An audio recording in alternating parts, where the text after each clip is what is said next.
Hello viewers, MG রান্নাবান্না চ্যানেলে আপনাদের সবাইকে স্বাগত। আবারও আমি হাজির হয়েছি আপনাদের সামনে রেস্টুরেন্টের সাথে পনিরের একটা রেসিপি নিয়ে।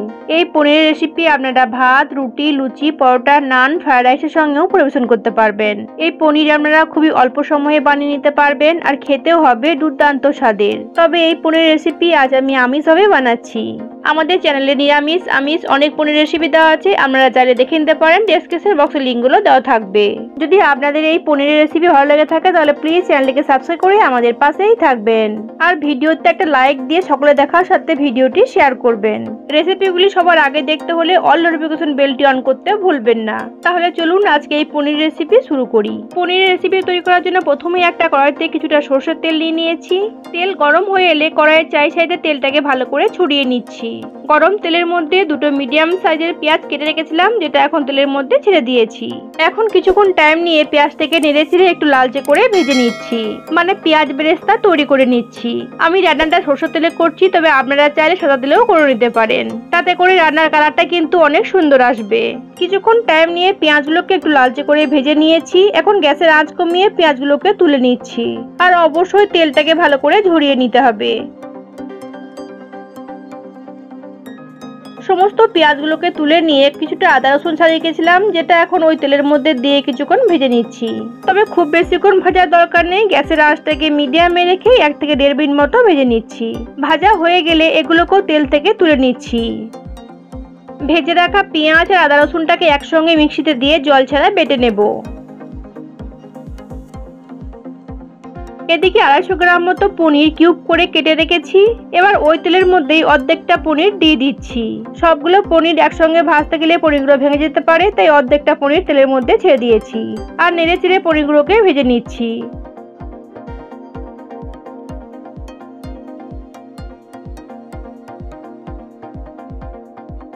পনিরগুলো হালকা লালচে করে ভেজে নিয়েছি, এখন তুলে নিচ্ছি।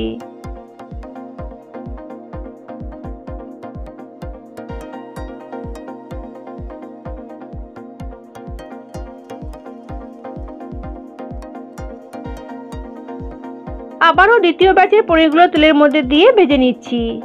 দ্বিতীয় ব্যাচের পনিরগুলো ভাজা হয়ে গেছে, এগুলোকে এখন তেল ঝরিয়ে তুলে নিচ্ছি।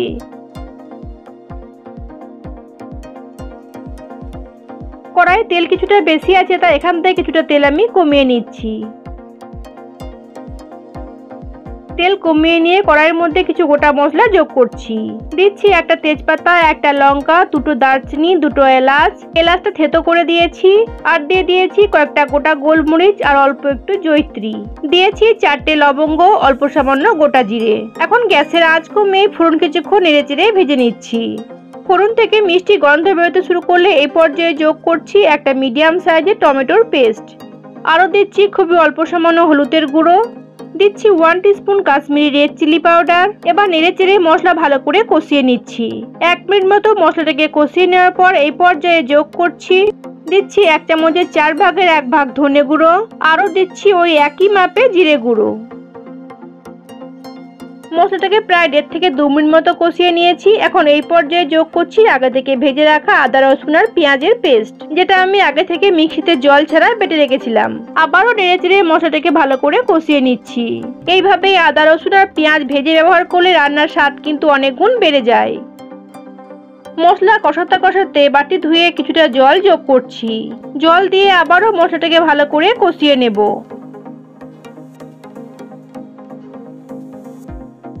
মশলা কষাতে কষাতে মশলার মধ্যে পরিমাণ মতো নুনটা যোগ করছি। মশলা কষাতে কষাতে মশলার মধ্যে নুন যোগ করলে মশলা থেকে কিন্তু আর তেল ছিটকায় না। আবারও মশলাটাকে কিছুক্ষণ কষিয়ে নিচ্ছি। আরো কিছুক্ষণ মশলাটাকে কষিয়ে নিয়েছি আর আপনারা দেখতেই পাচ্ছেন মশলার কালারটাও কিন্তু অনেকটাই চেঞ্জ হয়ে গেছে। এই পর্যায়ে 2 চামচ টক দই মিক্সিতে ফেটিয়ে রেখেছিলাম, যেটা এখন এর মধ্যে যোগ করছি। তবে আপনারা চাইলে টক দইটা কিন্তু স্কিপ করতে পারেন। যেহেতু টমেটো দেওয়া আছে তাই টক দইটা হাতের কাছে থাকলে পরে দিতে পারেন, যদি হাতের কাছে না থাকে তাহলে আপনারা এটা স্কিপ করতে পারেন। তবে টক দই দেওয়ার সময় গ্যাসের আঁচটা কিন্তু অবশ্যই লোতে রাখতে হবে। দইটাকে ভালো করে মশলার সঙ্গে নেড়েচেড়ে মিশিয়ে নিচ্ছি। মশলার সঙ্গে দইটাকে ভালো করে মিশিয়ে নেওয়ার পর গ্যাসের আঁচটাকে বাড়িয়ে দিচ্ছি। আর দইটা ভালো করে মেশানো হয়ে গেলে গ্যাসের আঁচটা বাড়িয়ে দিয়ে আবারও কিছুক্ষণ কষিয়ে নিচ্ছি। মশলাটা সম্পূর্ণভাবে কষানো হয়ে গেছে আর মশলা থেকে সুন্দর একটা গন্ধ ছাড়ছে। এই পর্যায়ে গ্রেভির জন্য কিছুটা জল যোগ করছি। আপনারা কতটা গ্রেভি রাখতে চান সেই বুঝেই কিন্তু জলটা বাড়িয়ে বা কমিয়ে নেবেন। আমি খুব বেশি গ্রেভি রাখবো না, তাই এখানে 1 কাপ মতো জল যোগ করেছি। এখন গ্যাসের আঁচটাকে বাড়িয়ে দিয়ে গ্রেভিটাকে ভালো করে ফুটিয়ে নিচ্ছি। গ্রেভিটা ফুটে উঠলে নেড়েচেড়ে খুবই অল্প সামান্য গরম মশলা যোগ করছি। গরম মশলা দিয়ে আবারও ভালো করে নেড়েচেড়ে নিচ্ছি আর নেড়েচেড়ে আগে থেকে ভেজে রাখা পনিরগুলো যোগ করছি।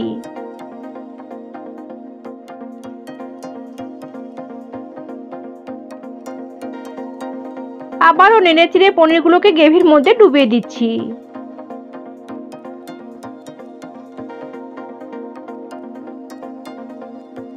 পনিরগুলোকে গ্রেভির মধ্যে ডুবিয়ে দিয়ে এই পর্যায়ে কয়েকটা চেরানো কাঁচা লঙ্কা যোগ করছি।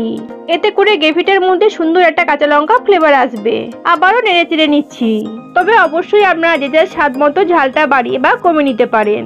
যেহেতু আমি এখানে টমেটো আর টক দই দুই ব্যবহার করেছি, তাই স্বাদটাকে ব্যালেন্স করার জন্য হাফ টিস্পুন মতো চিনি যোগ করছি। চিনিটাকে নেড়েচেড়ে ভালো করে মিশিয়ে নিচ্ছি। আবারও ভালো করে গ্রেভিটা ফুটে উঠলে গ্যাসের আঁচ কমিয়ে কিছুক্ষণ রান্না করে নিচ্ছি। এদিকে অল্প একটু জলের মধ্যে হাফ টিস্পুন মতো কর্নফ্লাওয়ার ভালো করে মিশিয়ে নিচ্ছি। ভালো করে মিশিয়ে নেওয়ার পর গ্রেভির মধ্যে যোগ করছি। এতে করে গ্রেভিটা আরো একটু ঘন হয়ে যাবে, তবে আপনারা চাইলে স্কিপ করতে পারেন। নেড়ে চেড়ে গ্যাসের আঁচ কমিয়ে একটা ঢাকা দিয়ে 2 থেকে 3 মিনিট মতো রান্না করে নিচ্ছি। ঢাকা খুলে আবারও ভালো করে নেড়ে চেড়ে নুন মিষ্টি চেক করে নিচ্ছি। এখন গ্যাস বন্ধ করে নামিয়ে নিলেই তৈরি হয়ে গেল রেস্টুরেন্টের স্বাদে পনিরের রেসিপি। আপনারা দেখতেই পাচ্ছেন দেখতে কতটা সুন্দর হয়েছে আর খেতেও কিন্তু অনেক টেস্টি হয়েছে। আপনারা চাইলে এইভাবে একবার বানিয়ে দেখতে পারেন। আশা করছি আপনাদের সকলের ভালো লাগবে। আবারও বলছি, যদি আমাদের রেসিপি আপনাদের ভালো লেগে থাকে তাহলে প্লিজ চ্যানেলটিকে সাবস্ক্রাইব করে আমাদের পাশেই থাকবেন। আপনাদের এক একটা সাবস্ক্রাইবার আমাকে অনেক অনেক উৎসাহ দেয় নতুন ভিডিও আপলোড করতে। তাহলে সকল বন্ধুদেরকে ধন্যবাদ জানিয়ে আজকের মতো আমি এখানেই শেষ করছি। আবার আমি ফিরে আসবো অন্য কোনো রেসিপি নিয়ে। আপনারা ভালো থাকবেন, সুস্থ থাকবেন আর আমার সাথেই থাকবেন।